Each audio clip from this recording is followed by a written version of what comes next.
Ok. Para os que ficam aqui, vamos abrir as nossas Bíblias, Mateus capítulo 5. Nós vamos ler dos versos 13 ao 16. Mateus capítulo 5, versos 13 ao 16. Diz assim a palavra do Senhor: Vós sois o sal da terra. Ora, se o sal vier a ser insípido, como lhe restaurar o sabor? Para mais nada presta, senão para, lançado fora, ser pisado pelos homens. Vós sois a luz do mundo. Não se pode esconder a cidade edificada sobre o monte, nem se acende uma candeia e colocá-la debaixo do alqueire, mas no velador, e alumia a todos os que se encontram na casa.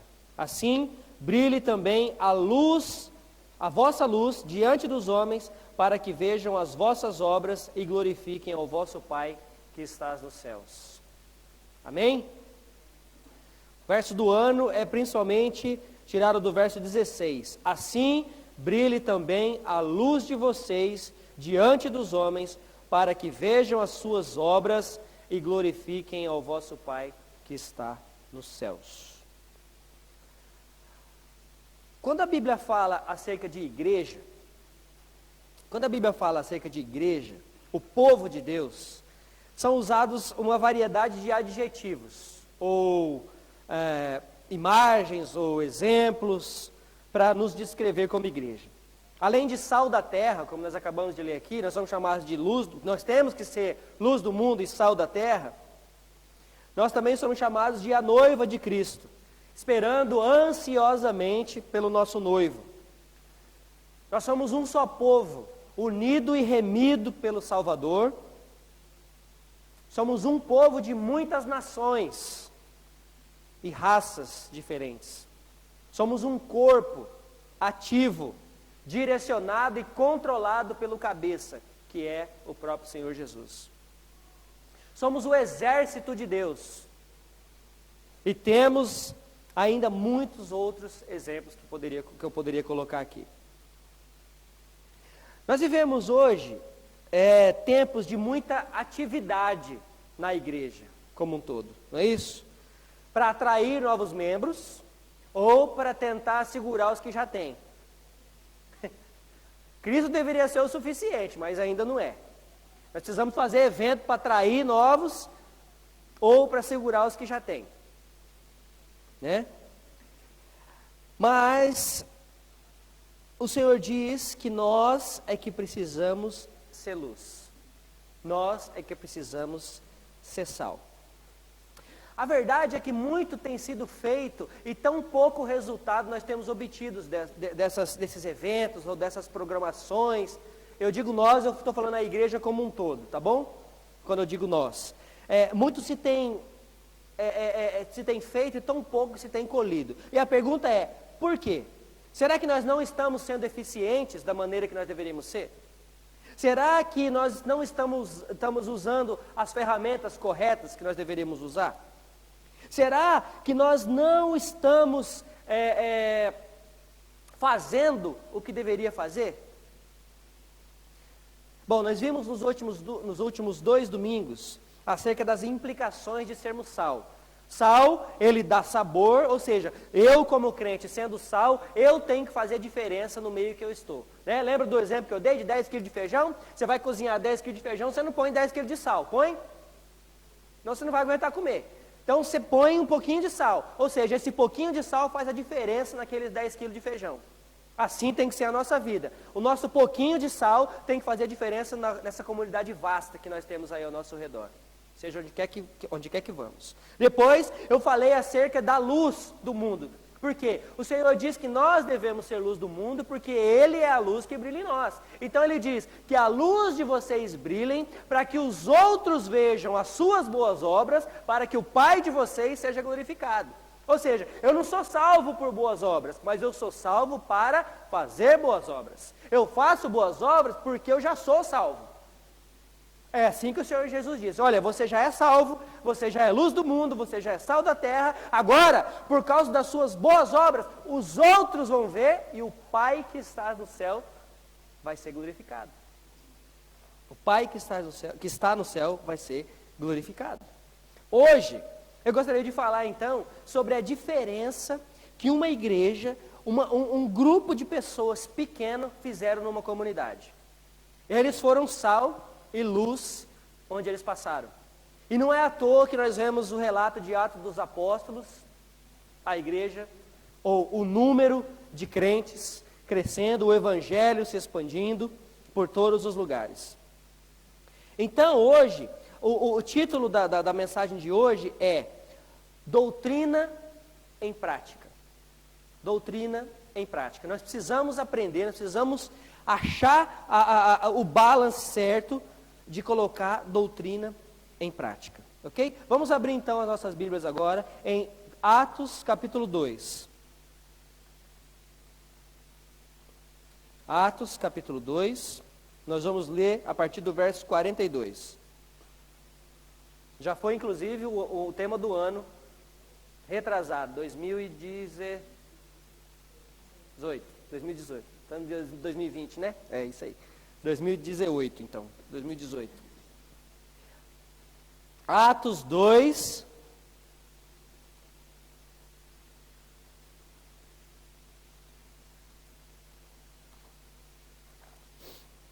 Atos 2, a partir do verso 42. Acharam aí? Atos 2, 42. Um título que eu tenho aqui para começar esses versos, diz assim, é um subtítulo aqui, né? Como viviam os convertidos. E perseveraram na doutrina dos apóstolos e na comunhão, no partir do pão e nas orações. Em cada alma havia temor, e muitos prodígios e sinais eram feitos por intermédio dos apóstolos. Todos os que creram estavam juntos e tinham tudo em comum. Vendiam as suas propriedades e bens, distribuindo o produto entre todos, à medida que alguém tinha necessidade. Diariamente perseveravam unânimes no templo, partiam o pão de casa em casa e tomavam suas refeições com alegria e singeleza de coração, louvando a Deus e contando com a simpatia de todo o povo. Enquanto isso, acrescentava-lhes o Senhor, dia a dia, os que iam sendo salvos. Diariamente, verso 46, diariamente perseveravam unânimes no templo, fazendo o quê? Orando. Em outras versões você vai ver que eles perseveravam na oração. Vamos orar. Pai Santo, mais uma vez queremos te dar graças pela tua palavra, te dar graças pelo dia de hoje. Nós estamos aqui para aprender mais de ti. Que o teu Espírito Santo esteja mais uma vez nos capacitando, que o teu Espírito Santo esteja mais uma vez falando aos nossos ouvidos, mente e coração. É em nome santo do Senhor Jesus é que nós oramos. Amém. Amém. Eu quero chamar a atenção para o verso 47. Louvando a Deus e contando com a simpatia de todo o povo, enquanto isso, acrescentava-lhes o Senhor dia a dia os que iam sendo salvos. Louvando a Deus, adorando a Deus. Louvando e adorando a Deus. Somos tentados a achar que nós só adoramos a Deus, que nós só louvamos, só estamos louvando ou adorando a Deus quando estamos cantando. Não é isso? Vamos ter agora um momento de louvor e adoração. Esse é o momento específico do culto, mas nós não estamos adorando e louvando o Senhor só ali. Nós estamos adorando, louvando o Senhor quando nós estamos lendo, quando estamos estudando a palavra dEle, quando estamos orando, quando estamos servindo, quando estamos dizimando, ofertando, quando estamos servindo o café, nós estamos louvando a Deus quando fazemos essas coisas. João, no capítulo 4, principalmente a partir do verso 23, conta a história de uma mulher samaritana que se encontrou com Jesus. Lembra? Lembra disso? E o Senhor Jesus se revelou a ela de maneira extraordinária e ela já soube logo quem era que estava falando com ela. Ok? E uma das coisas que ela perguntou, ela meio que indagou para ele e falou assim: Senhor, uns falam que nós temos que orar no templo, outros falam que tem que ser aqui ou acolá. Eu estou parafraseando aqui. Onde é mesmo que nós devemos orar? Onde é que nós devemos adorar o Senhor? O Senhor Jesus diz, a partir do verso 23, está chegando a hora, e de fato já chegou, em que os verdadeiros adoradores adorarão o Pai em espírito e em verdade. São esses adoradores que o Pai procura. Ou seja, nós adoramos a Deus onde quer que nós estejamos. Não é só aqui no templo, não é só na reunião dos lares, não é só na reunião de estudo bíblico. Nós devemos ser adoradores, nós devemos ser adoradores mesmo. não tem outro adjetivo. Nós precisamos adorar a Deus em qualquer lugar que nós estejamos. A nossa vida deve ser uma adoração a Deus. As minhas atitudes devem adorar a Deus. Nós adoramos o nosso Deus em nossas orações e louvores, com certeza. Mas não é só isso que é adoração. É por isso que o título que eu dei na mensagem de hoje é Colocando Doutrina em Prática. Doutrina é o que eu sei a respeito da adoração. Prática é quando eu adoro de verdade com a minha vida. Doutrina é o que eu sei a respeito do Evangelho. Prática é quando eu prego o Evangelho e vivo o Evangelho que eu tenho pregado. Doutrina é o que eu sei a respeito da palavra de Deus. Prática é quando eu vivo a palavra de Deus. Nós precisamos aprender a colocar essas duas coisas juntas. O propósito central da igreja não é crescer. Pasmem. O propósito central da igreja é adorar o nosso Deus. É para isso que estamos aqui. O crescimento é consequência de pregação do Evangelho. O crescimento não é consequência de evento. O crescimento não é consequência de programas. O crescimento da igreja se dá pela pregação do Evangelho. Somente por ele. Raramente no Novo Testamento você vai ler, a igreja crescia. Raramente, em alguns lugares em Atos você vai ver. Mas na verdade o que nós vamos ver o tempo todo é o Evangelho se espalhava. O Evangelho se espalhava e as pessoas iam sendo salvas. E o Senhor acrescentava os que iam sendo salvos. Acabamos de ler aqui. O Senhor é quem acrescenta.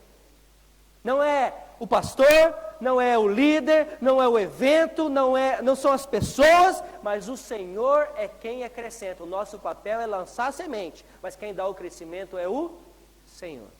Ele é quem dá o crescimento. Notem, Atos 1:8 diz o seguinte. Bom, antes disso o Senhor deu uma ordem. Vocês, antes dele subir aos céus, antes dele retornar ao Pai, depois de ressurreto, ele dá uma ordem para os seus discípulos. Vocês permaneçam onde? Onde?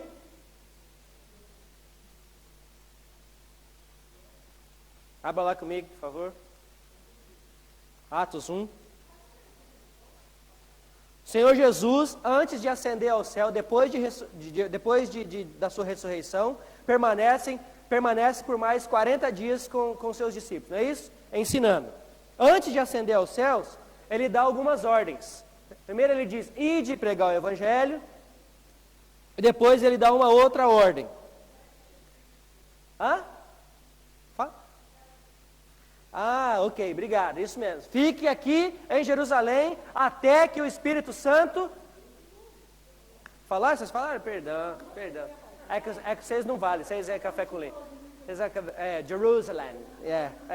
Ok? Então, exatamente, essas foram as ordens. Permaneçam em Jerusalém. E adivinha o que os discípulos ficaram fazendo? Ficaram em Jerusalém. Fazendo o quê? Orando. No dia do Pentecostes, onde aconteceu aquela coisa extraordinária, eles estavam em uma sala fazendo o quê? Orando. Eles estavam esperando em obediência, fazendo o quê? Orando.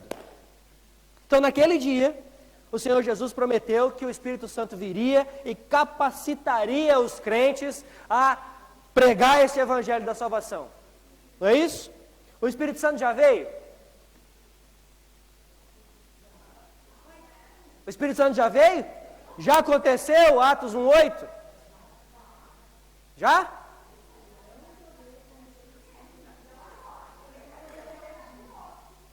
Já aconteceu ou não?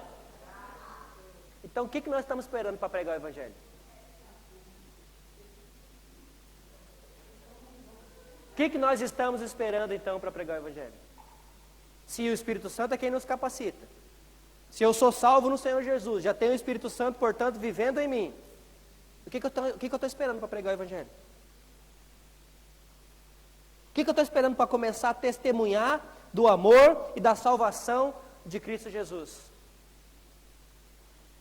Nós precisamos parar de achar que missões é só para pastor, que é só para missionário, que é só para líder de missões da igreja. No caso aqui, as líderes, a Bev e a Neuza. Elas ajudam, elas são facilitadoras nesse processo. Mas missões é para todos. Nós somos chamados para missões. Nós somos chamados para pregar o Evangelho. Nós não podemos nos limitar só a pequenos eventos que nós fazemos durante o ano para a gente lembrar que existe pregação do Evangelho fora dessas paredes. Não só quando nós fazemos eventos, mas a nossa vida precisa pregar o Evangelho. Isso é resultado de ser sal da terra e luz do mundo. Essas pessoas aqui, nesse contexto de Atos, esses poucos crentes que existiam ali, eles aprenderam, eles entenderam o que era ser sal da terra e luz do mundo. Então eles aprenderam a doutrina e agora falaram o quê? Prática. Vamos colocar em prática esse negócio.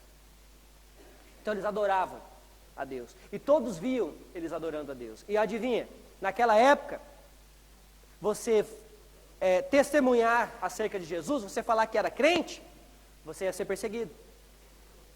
Você ia ser jogado na cadeia. Pelos sacerdotes, pelos mestres da lei. Nessa época, se você falasse que era crente, ou nesse caso no dia de Pentecostes, quando começou aquele alvoroço todo, os crentes foram chamados de doido, de bêbado. Você ia ser perseguido. Mas eles estavam adorando a Deus. Sempre. E aí, por causa disso, nós continuamos, e o texto diz que por causa disso, eles tinham a simpatia de todo o povo.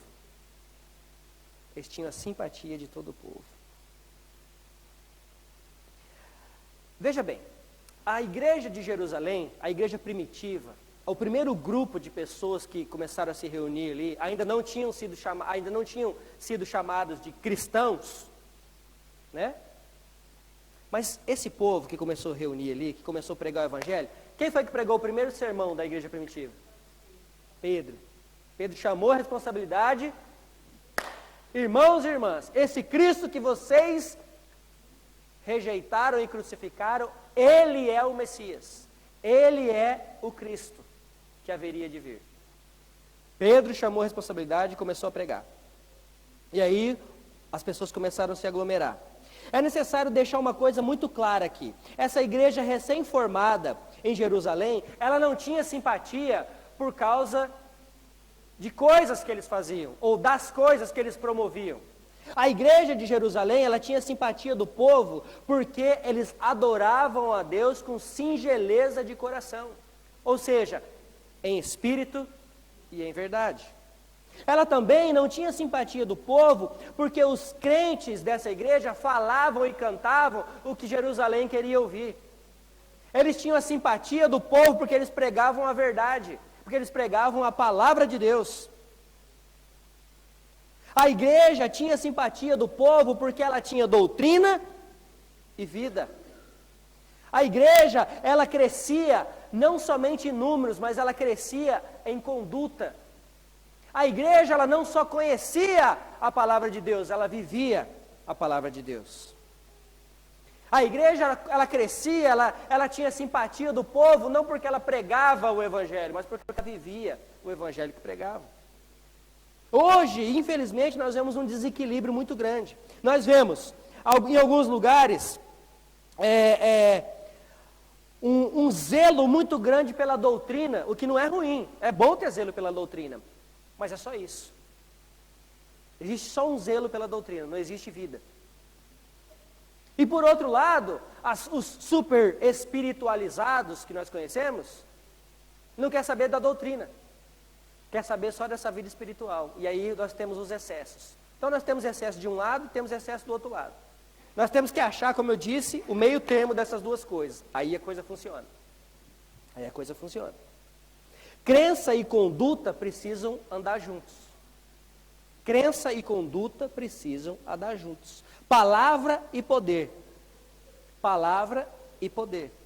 Hoje, nós não vemos muito disso. Por isso que eu disse no começo que muita coisa tem sido feita e pouco resultado tem sido obtido. Talvez exatamente por isso, porque nós tendemos a fazer muito de uma coisa e deixamos outra coisa para lá. Ou nós queremos muito ir para o outro extremo e deixamos o que é importante de lado. O fato desse povo, dessas pessoas aqui de Atos 2, o fato deles serem comprometidos com a palavra, era um motivo de perseguição, mas também era motivo acabei de dizer,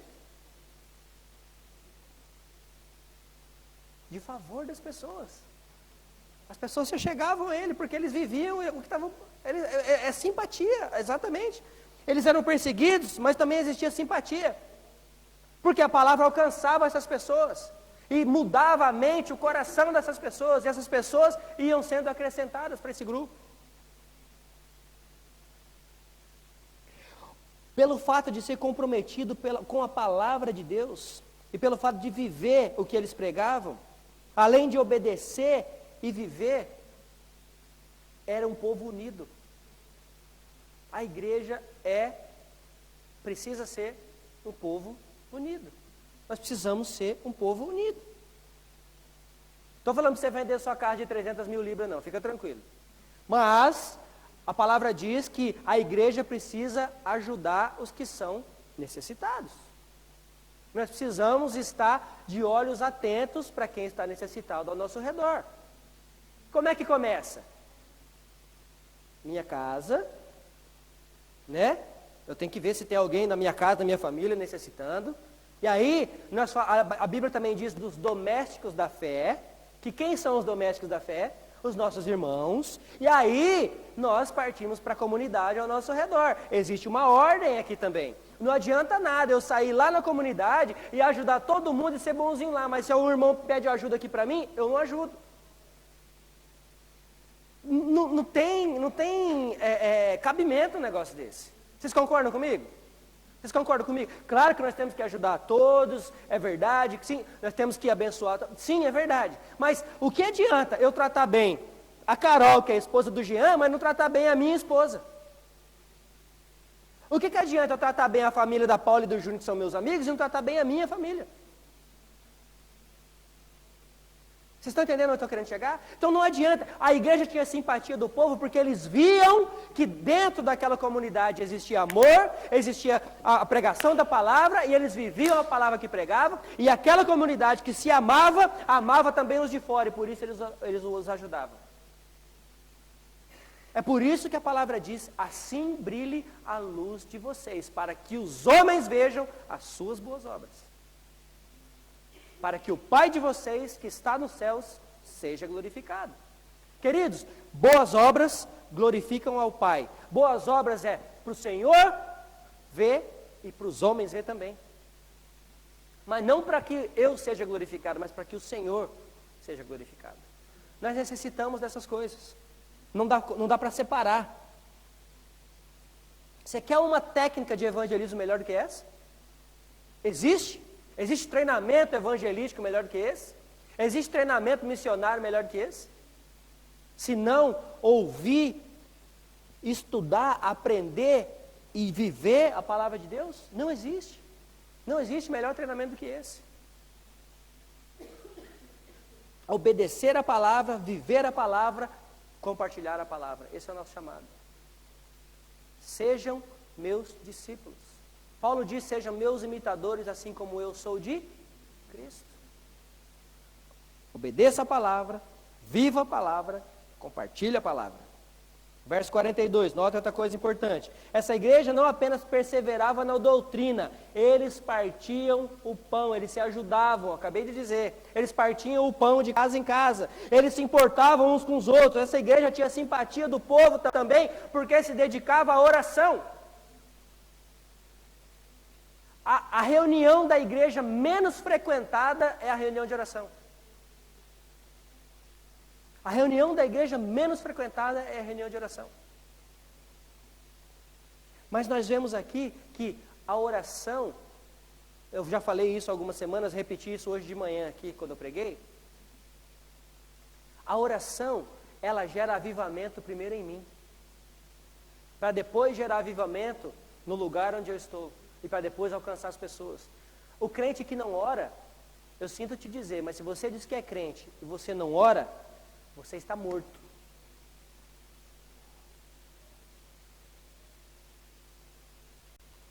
Se nós dizemos que somos crentes e não oramos, tem alguma coisa errada com a gente. Se nós dizemos que somos crentes e não pegamos na Bíblia, tem algo muito errado com a gente. Se nós dizemos que somos crentes e não sequer nos importamos com não orar e não pegar na Bíblia, tem algo mais muito errado com a gente. Muito errado com a gente. Essa igreja sabia que nada dependia dos seus esforços. O nosso problema é exatamente esse. O problema nosso é que nós queremos fazer as coisas com a nossa força. Nós queremos rachar a cabeça do povo e jogar a palavra lá dentro, sendo que não está nem dentro da nossa ainda. Nós queremos rachar a cabeça do marido, rachar a cabeça da esposa, rachar a cabeça do filho, para jogar a palavra lá dentro. Mas a palavra ainda não mora aqui. Eu ainda não vivo isso. Quando eu começar a viver, ou quando eu começar a mudança que eu quero no outro, quando eu começar em mim, aí eu vou ter a simpatia do povo, inclusive do meu marido, da minha esposa, dos meus filhos, da minha família. Aí eu vou ter a simpatia do povo. Comece a viver essa mudança que você tanto quer no outro. Eu preciso começar a viver a mudança que eu tanto quero nas pessoas. Eu preciso querer essa mudança, eu preciso falar, mude de atitude, mas eu continuo mesmo. Mude de vida, mas eu continuo mesmo. O problema é sempre o outro. O problema é seu, esposa querida. O problema é seu que casou comigo. Ou seja, nós sempre queremos que o outro mude. Nós sempre somos a vítima. Já repararam? Quem é a vítima? Numa discussão? Eu, claro. Quem é a vítima num descontentamento? Eu, claro que sou eu. Eu tenho que ser a vítima. Ou seja, nós não vamos ganhar a simpatia de ninguém. Nem para nós e nem para Cristo, se nós somos assim. Porque aí, nós vamos ser chamados de santarrão. E não de crente. Nós falamos para todo mundo que tem que fazer. Mas nós mesmos não fazemos. É exatamente o que o Senhor disse dos fariseus, não era? Foi isso que ele disse? Vocês estão aí vestidos todos bonitos, bem barbeados, estão aí com as escrituras nas mãos, mas para mim vocês são sepulcro caiado. Vocês são podre. A palavra é essa. Por fora, vocês estão todo bonito, mas por dentro você é podre. É exatamente isso que o Senhor Jesus disse. E é exatamente o que Ele disse para mim e para você. Se nós dizemos que somos igreja de Cristo e vivemos dessa maneira, somos podres. Somos podres. E a palavra diz que no dia que Ele vier, Ele vai separar o joio do trigo. Ele vai separar as ovelhas dos bodes.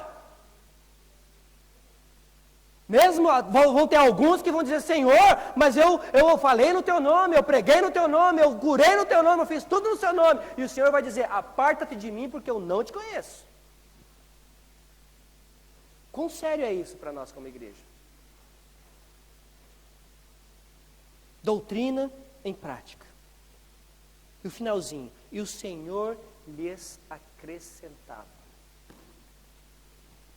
Tudo começa com adoração, passando pela vida, tendo a simpatia do povo, por causa de Cristo, claro, atuando em nós, e o Senhor lhes acrescentava. Não eram os pastores, não eram os líderes, não eram nem os irmãos que faziam isso. Era o Senhor que acrescentava os que iam sendo salvos. Essa igreja, irmãos, primeiro, ela amou a Deus e a sua palavra. Depois, ela amou os irmãos. Depois, ela amou a comunidade. A gente não pode trocar as ordens das coisas. Primeiro, eu tenho que amar a Deus e a sua palavra.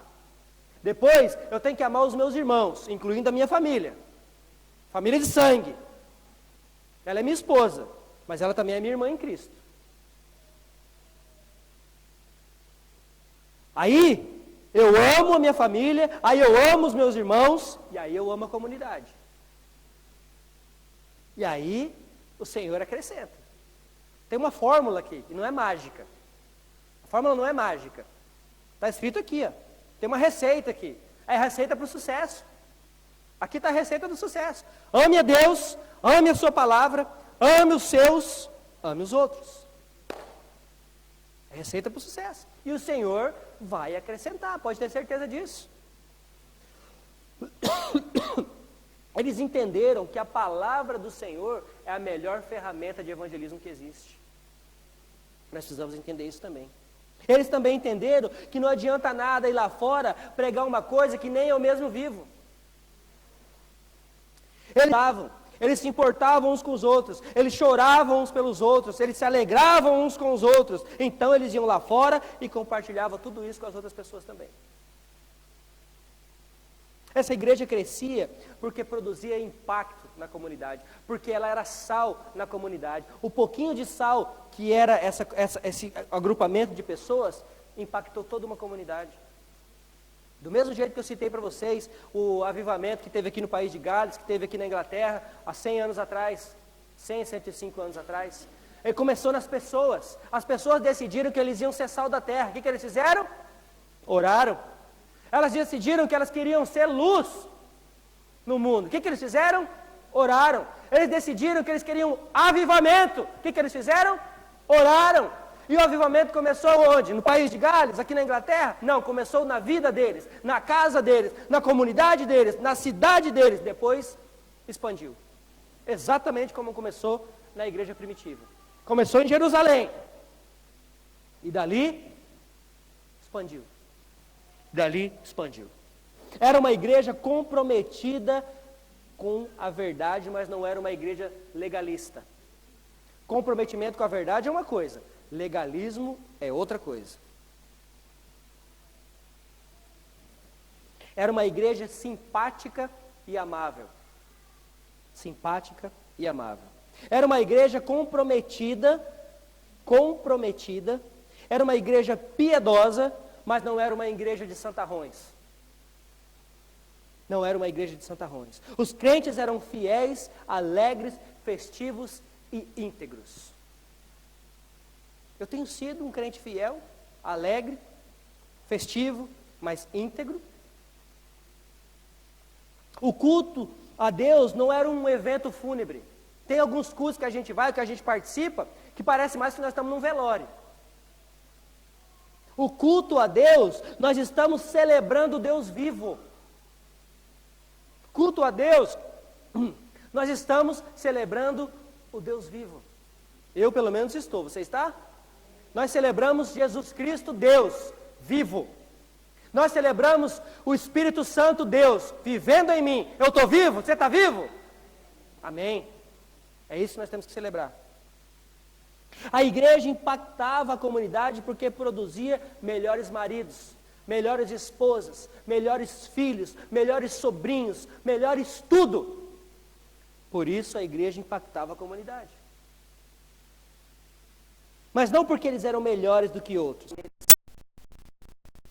E se é o Espírito Santo quem atua em nós, nós precisamos ser melhores maridos, nós precisamos ser melhores esposas, nós precisamos ser melhores sobrinhos, filhos, tios, tias, irmãos.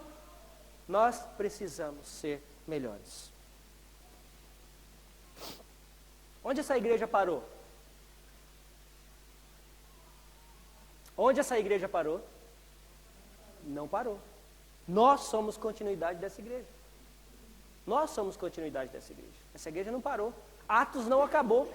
Atos dos apóstolos, que poderia ser muito bem Atos do Espírito Santo, não acabou. Nós somos continuidade dessa igreja, pela graça de Deus. Vamos ler alguns versos juntos agora. Vai ser 1, 2, 3, 4, 5, 6, 7. 7 passagens bíblicas aí pra gente.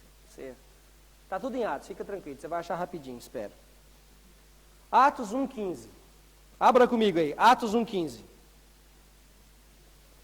Depois de nós... Espera abrir, né? Atos 1,15. Vai, Ludmila, vou te esperar. Está aberto? A Lu às vezes reclama que eu estou muito rápido nas passagens. Vamos lá. Atos 1,15. Naqueles dias, levantou-se Pedro no meio dos irmãos, ora, compunha-se a assembleia de umas 120 pessoas. Começou a igreja ali. Começou ali. Atos 2,41.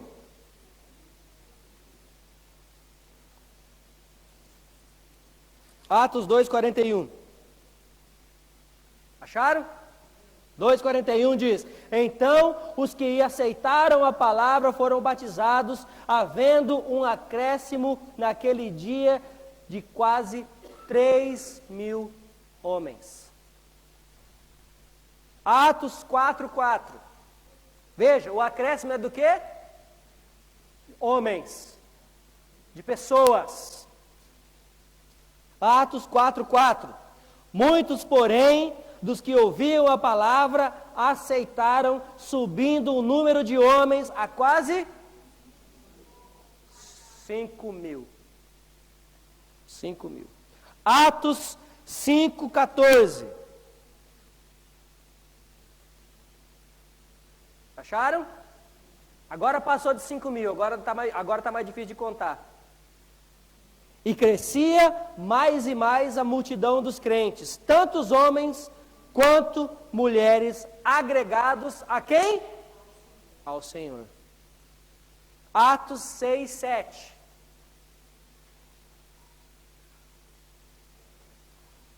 Ó, agora já saiu só do vilarejo.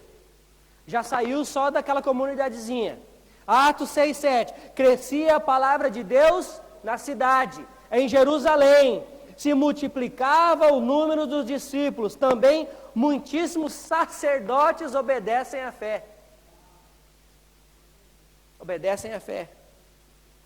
Atos 9:31.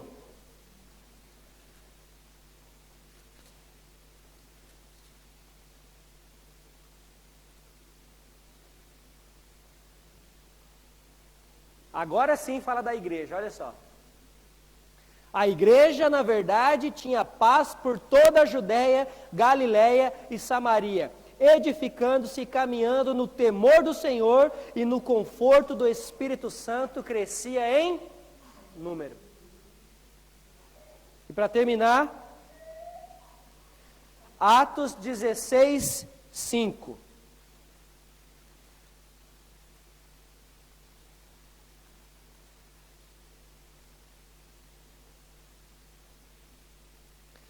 Assim, as igrejas eram fortalecidas na fé, dia a dia aumentavam em número. Onde essa igreja parou? Não parou. Nós somos a continuação de Atos. Nós hoje temos a incumbência de continuar essa história. Nós precisamos continuar essa história. Espalhar o evangelho, pregar o evangelho onde quer que formos. Viver esse evangelho que pregamos. Pergunta: o que nós temos feito para impactar a comunidade que nós vivemos? O que nós temos feito? Nós estamos realmente envolvidos, engajados nos projetos da igreja para alcançar as almas perdidas? Vamos ser sinceros com nós mesmos. Nós estamos realmente envolvidos, engajados com os projetos da igreja, que a igreja traz, para que possamos alcançar as almas perdidas? Estamos realmente vivendo o evangelho de amor e salvação que temos pregado? As pessoas estão vendo Cristo em nós? Estão vendo a luz de Cristo brilhar em nós? Põe a mão assim debaixo de você, assim, no seu assento. Põe a mão aí debaixo. Colocou a mão? Tá quentinho? Tá? Tá quentinho? Pois é, não é para estar. Não é para estar. Você não foi chamado para esquentar a cadeira de igreja. Foi chamado para sair e pregar o evangelho. Nós não fomos chamados para esquentar banco de igreja. Nós somos chamados para sermos engajados na obra do Senhor. O que é ser engajado? O que é ser participante? É esquentar banco? É esquentar banco da igreja? Nós somos chamados a sermos participantes do Evangelho no Evangelho. Nós precisamos ser assim. Porque, ok, eu poderia muito bem sentar todo mundo desse lado, né? Aí eu ficava só virado para cá hoje. Né? Mas por que tem tantas cadeiras vazias assim? Onde estão essas pessoas? Alguma dessas cadeiras você vai falar, bom, está faltando o fulano que senta aqui, o ciclano que senta ali, a família que senta acolá, aqui. Está aí uma oportunidade de você pegar seu telefone essa semana, mandar uma mensagem, falar, ô irmão, tudo bem? Está tudo bem com você? Por que você está sumido? Que tal se a gente começar a fazer isso, nos importar uns com os outros? Pode não ser nada. Pode ser, não, porque estava chovendo, estava frio. Outro, porque eu estava gripado, não quis sair naquele tempo. Pode ser. Mas pode ser também que esteja acontecendo alguma coisa. E de repente a gente pode fazer alguma coisa para ajudar. Ou pelo menos orar a respeito. Que tal a gente praticar isso essa semana? Que tal a gente praticar isso essa semana? Onde estão essas pessoas? Onde está o meu companheiro de trabalho? Que era para estar aqui comigo hoje. Porque eu preguei o evangelho para ele. Onde está meu vizinho? Onde estão meus amigos? Que eu tenho tantos fora da igreja. Tem nada de mal ter amigo fora da igreja. É bom que tenha amigo fora da igreja, para você pregar o evangelho para eles. Mas é bom também que você traga eles aqui para ouvir a palavra. Ou então que você seja ousado o suficiente, mas não para ser só amigo, mas para amar também pregando a palavra para eles.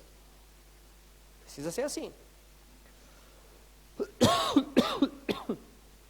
Falando nisso, semana passada eu dei uma lição de casa, né? Mas eu fiz um desafio para vocês. O que você poderia fazer durante aquela semana para que você gerasse algo bom na vida de alguém? Vocês fizeram? Fizeram? Qual foi a reação? Qual foi o feedback? O que você recebeu de volta?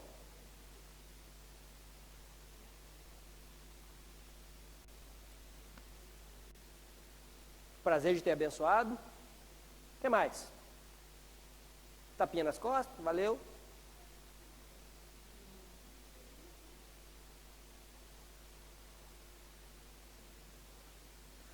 Eu compartilhei hoje de manhã, enquanto eu estava nesse processo de tentar fazer algo para que pudesse gerar uma diferença na vida de alguém, tentei pagar o café para alguém, não deu certo. Falei, vamos tomar um café junto, acabou que não deu. Aí liguei para outro, também não deu. Falei, caramba, ninguém está querendo tomar um café comigo, mas tudo bem. Aí eu falei, então tá bom, senhor, não é para pagar um café para ninguém, então tá bom, então vou ver outra coisa. Aí fiz umas outras coisas, tentei fazer umas outras coisas, umas deram certo, mas aí nessa ânsia de querer fazer algo por alguém, Deus me surpreendeu. Recebi um telefonema falando assim, vamos sair para comer junto? Vamos. Olha, minha esposa está aqui, mas vamos, eu, você e sua esposa. Falei, não, minha esposa vai estar ocupada também, vamos eu e você só. Aí é bom que a gente converse. E esse irmão aqui da igreja já está nessa igreja há mais de 30 anos, já viu muita coisa acontecendo, já viu muita coisa passando, vindo e indo, e ele me chamou para jantar, e a gente conversou, compartilhou, e na hora de pagar a conta, claro, eu coloquei a mão no bolso, pretendendo que eu ia pagar, fingindo que eu ia pagar também. Não, mentira, eu ia pagar sim. Aí eu coloquei a mão no bolso, vamos rachar essa conta. Ele falou assim, não vamos rachar nada, isso aqui é a minha maneira de te dizer obrigado. Eu falei, obrigado por quê? Ele falou, só obrigado. E eu fui muito abençoado. Não porque ele me pagou a janta, mas sei. Ele falou, olha, muito obrigado por tudo que a gente tem feito junto, muito obrigado por você não ter desistido, muito obrigado por isso, por aquilo outro, umas outras coisas também que ele disse que não vem ao caso aqui, mas eu fui abençoado porque eu estava buscando abençoar alguém. Olha que coisa incrível, gente. Eu fui abençoado porque eu estava doido para abençoar alguém. E eu estou falando assim, eu brinco assim na coisa de pagar, mas é verdade. Eu estava doido para pagar um café para alguém e eu ganhei uma janta. Olha que beleza, né?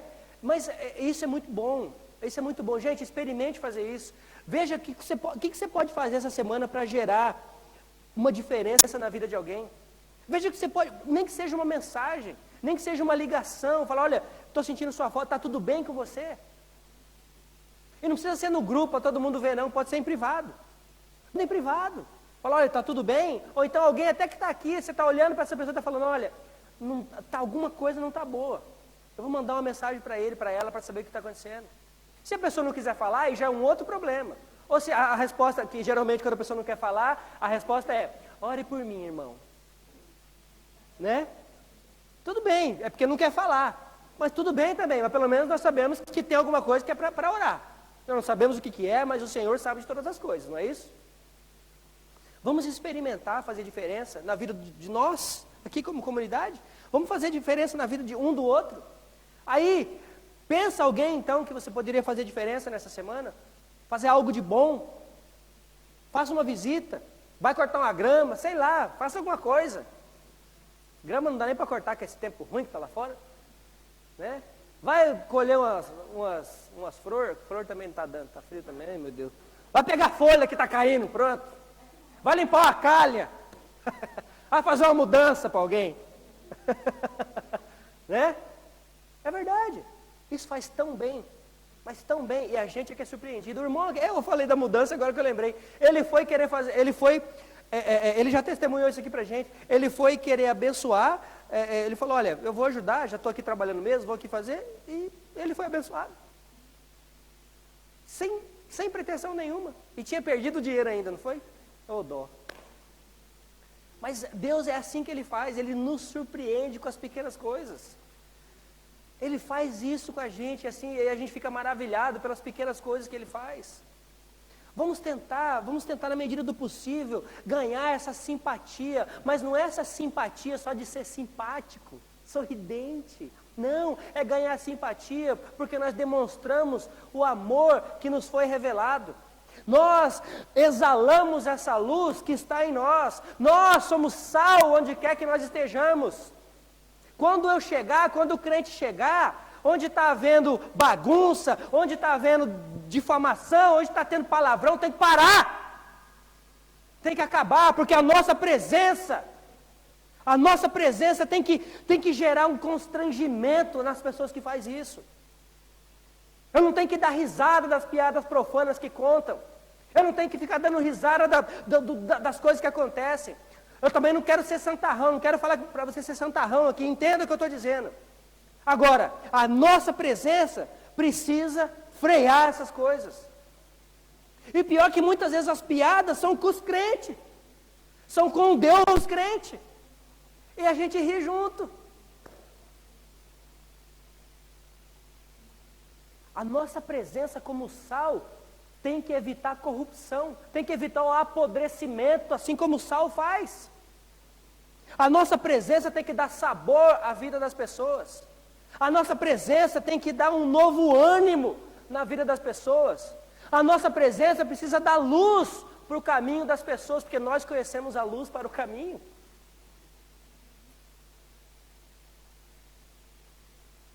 Que nós possamos fazer diferença nas nossas casas, na nossa igreja, como comunidade, na rua que nós moramos, no bairro que nós moramos, na cidade que nós moramos.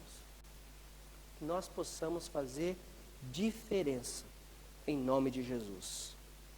O Espírito Santo possa nos capacitar todos os dias para que tenhamos ousadia para compartilhar do Evangelho. E amor pelas almas perdidas. Amor pelas almas perdidas, em nome de Jesus. Amém? Vamos orar. Pai, mais uma vez nos colocamos à Tua disposição. Usa-nos, ó Pai. Usa-nos para a Tua honra e para a Tua glória. Usa-nos, Senhor, não somente para pregar, mas para viver este Evangelho. Nos capacita, Senhor, todos os dias, ó Pai. Senhor, nós carecemos da Tua graça, da Tua misericórdia, todos os dias, para que possamos viver dessa maneira. É difícil, os dias são maus, muitas coisas nos distraem, Senhor, mas que nós possamos estar com os olhos fitos no Senhor. Que nós possamos ler, que nós possamos meditar, estudar a Tua palavra, que nós possamos tomar tempo em oração. Que nós possamos tomar menos tempo com outras coisas que tiram o nosso foco e passarmos mais tempo contigo. Que em nome de Jesus nós possamos ser uma comunidade que impacta o bairro em que estamos. Que nós possamos ser uma família que impacta as nossas amizades, as outras famílias ao nosso redor. Que nós possamos ser uma igreja que seja vista, não porque é uma igreja grande, porque é uma igreja que faz isso ou aquilo, mas porque é uma igreja que não só prega, mas vive o teu evangelho. Nos capacita, Senhor, em nome de Jesus. Ajuda-nos. Gere em nós esse crescimento que nós tanto esperamos. Gere em nós a mudança que nós tanto queremos no outro. E que as boas obras que o Senhor mesmo produz nas nossas vidas possam ser vistas. E que o Senhor seja adorado e glorificado. É em nome santo do Senhor Jesus é que nós oramos. Amém. Amém.